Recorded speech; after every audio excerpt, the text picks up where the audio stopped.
સરકાર જો તેની વાત કરીએ અને બિગ વોલ પર આપને બતાવવાનો પ્રયત્ન કરીએ તો વધારે સારી રીતે સમજી શકાય કે સરકાર બનવાના સમીકરણ શું છે। અહીં પાછળ બિગ વોલ પર એ સમીકરણ આવશે જે હું આપને સમજાવી પણ શકીશ કે આટલી સ્થિતિમાં સરકાર બની શકે। હવે આપ જુઓ, ફોટોસ થોડા વધારે છે।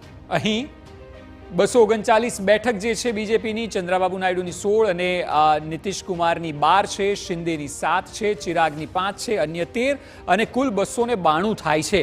એટલે જે કિંગ મેકરની ભૂમિકા હશે તે સ્વાભાવિક ચંદ્રાબાબુ નાયડુ અને નીતિશ કુમારની હશે અને સ્વાભાવિક જ્યારે તેઓ આવશે, કારણ કે જો શિંદે તો એનીવેઝ એમની સાથે એટલા માટે પણ છે કારણ કે મહારાષ્ટ્રમાં પણ તો સરકાર છે, એટલે અહીં કોઈ એવી ચિંતાનું કારણ નથી જોવા મળી રહ્યું। પરંતુ ચંદ્રાબાબુ નાયડુ અને નીતિશ કુમાર આ બંને જ કિંગ મેકર ભૂમિકામાં આવશે કે જેઓને સાથે રાખીને એનડીએ કુલ 292 થશે।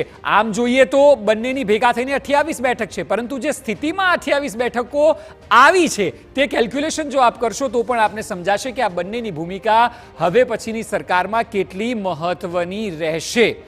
આપણી સાથે